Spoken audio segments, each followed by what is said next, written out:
mga kasari. Ano pala? Hello mga kasari, magandang hapon po sa inyong lahat. Anong oras na pala ngayon? Bakit magandang hapon po yung ating 12 noon? Ayan. So, hapon na talaga.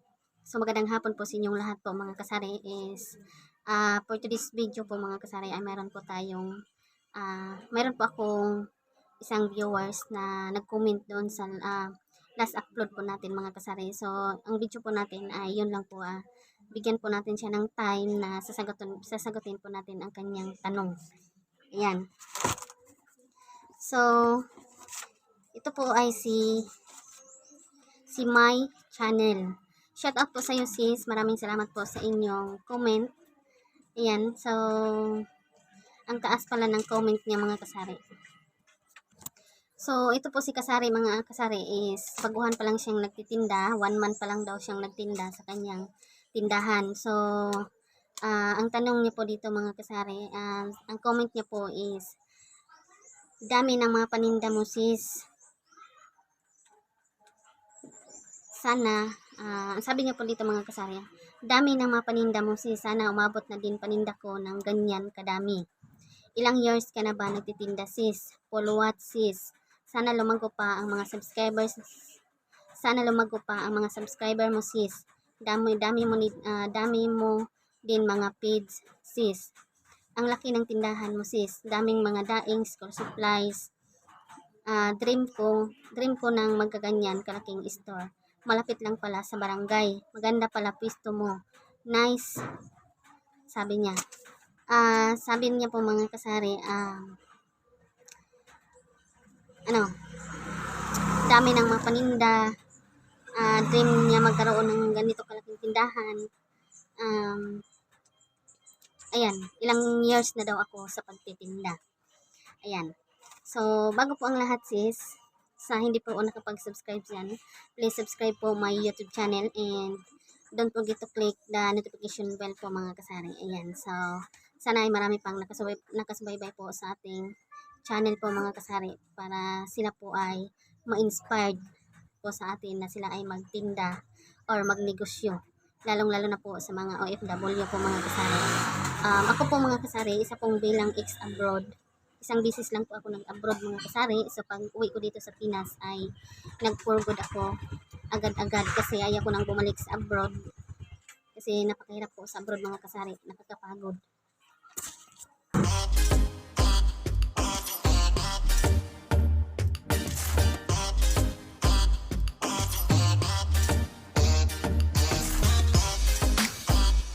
So ayan po mga kasari, sagutin ko na ang tanong ni My Channel. Sabi niya, ilang years na ba daw ako sa pagtitinda? So, sis, mag 5 years na po ako sa pagtitinda ngayong July 2024. Mag 5 years na po. Ayan. So, starting puhunan po is 25. So, yun lang po yung aking pinaikot na mga puhunan hanggang sa ngayon po mga kasari. Wala pong income semester. Dito namin kinuha lahat yung aming mga gastusin. So, nakaruling po kami mga kasari kahit papano. So, ayan po sis, yun lang po yung aking sasabihin sa inyo kasi kaka-start mo palang magnegosyo. So, magbigay po ako ng tips sa inyo sis kung nasa sayo kung gagamitin nyo po ito. So, unang-una po sis, mag-repack ka po ng mga tingi-tingi items tulad ng mga asin, tulad ng mga daing, harina, sugar, at iba pang mga items na pwede ninyong itingi-tingi kasi yan po ay napakalaking tulong po sa atin at yan po ay doble po ang ating ginansya basta tingi-tingi po ang ating kadalasan ibinta sa ating mga customer. Ayan. So, kung sa area naman po mga kasari, dapat po ay nandyan po kayo sa gilid ng highway or sa maraming tao or sa kahit nandun ka sa looban ng area nyo basta maraming tao po mga kasari, yun po ang importante. At isa po mga kasari, sis, wag po kayong madalas magpautang. Wag po ninyong sanayin na laging may umuutang po sa inyong tindahan kasi isa po diyan na malugmok po ang inyong tindahan. So, dapat po ay control sa pagpapautang. Kahit dyan nyo pa kinuha ang inyong magastusin sa bahay, bayad kuryente, tubig, pagkain, makaka-recover din kayo kahit walang income si Mister. Kasi yung tindahan po mga kasari, depende po sa pag-manage. So kailangan po mga kasari na handle with care. So dapat natin paghawakan at pag-ingatan yung ating tindahan kasi napakalaking tulong po ito mga kasari na mayroon po tayong negosyo. Tulad dito sa amin, dito namin kinuha lahat, pagkain, bayarin tubig, kuryente, gastos sa eskwelahan. Dito namin lahat kinuha. Walang income si Mister.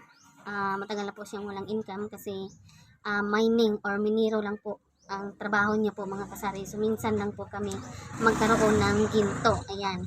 So 2 years na pong walang income si Mister. Dito namin kinuha lahat sa tindahan. So sawa ng Diyos po mga kasari, nakakaraos din kami, nakakabayad din kami ng kuryente, tubig. At nakakain din kami ng maayos po mga kasari. So yun lang po ang tips na ibigay ko po sa inyo na huwag sanayin magpautang sa inyong tindahan. Piliin nyo lang po mga kasari yung mga customer nyo po na marunong magbayad.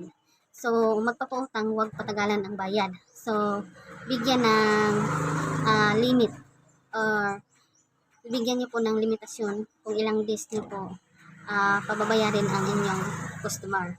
Ayan. So ayan po sis. Kung gusto nyo pong makuha ang dream na ito, madali lang po ito sis. Basta magtiwala ka lang, manalig ka lang sa ating Panginoon at dublihin ang pagsisikap. Ayan.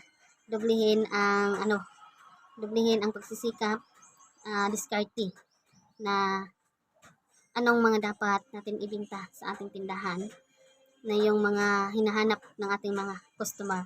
So yun po ang dapat ninyong bilhin. Huwag kayong bumili ng mga items na hindi mabenta. So kung ano lang po yung mga items na hinahanap ng mga customer ay yun lang po ang inyong bilhin po. Ayan. So depende po sa lugar po sis kung ano po mga items na malakas ang bintahan sa inyo. Ayan. So dito sa akin po sis, medyo kompleto na po yung aking mga paninda. So dati po is kulang po yung aking mga paninda kasi yung punan ko dati is 25k. So konti lang po yung 25k, hindi po kompleto yung paninda natin. So ngayon po medyo lumago na po ang store natin. Medyo marami na po tayong mga items na binibenta. So halos lahat ng hanapin ng ating customer ay mayroon na po tayong ibigay. Ayan. So tips ko lang po sa inyo sis, kahit konti lang po yung ating kita or binta sa ating tindahan. So magtabi po tayo ng pira para po sa kasi dito po sa akin sis, nagtabi po ako ng pira 200 a day. Sinasadya ko pong magtabi kasi pang para pang may okasyon, pambili ng mga alak. So last year nagbukas po ako ng alkansya September. So nag-ipon naman po ako ulit dahil may okasyon naman ngayong December. So December is pinaka mabenta yung mga alak, yung mga bilihin ng mga ibang items. So December naman, nag-start na din akong nag-ipon kasi pagka March ay mayroon naman po tayong okasyon, araw ng barangay. So ngayon po mga kasari, nagbukas na po ako ng alkansya kahapon.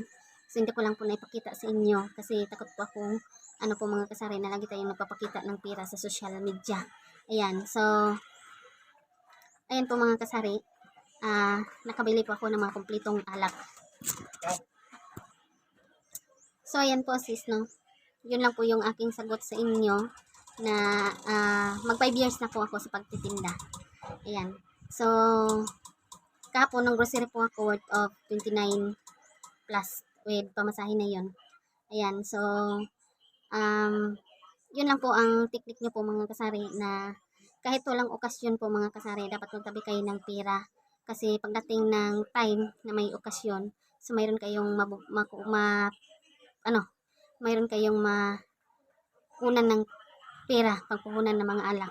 Napaka-importante po mga kasari na mayroon ka ring mga bintang alak, sigarilyo kapag may okasyon kasi yun po ang pinakamabinta kapag may okasyon po mga kasari.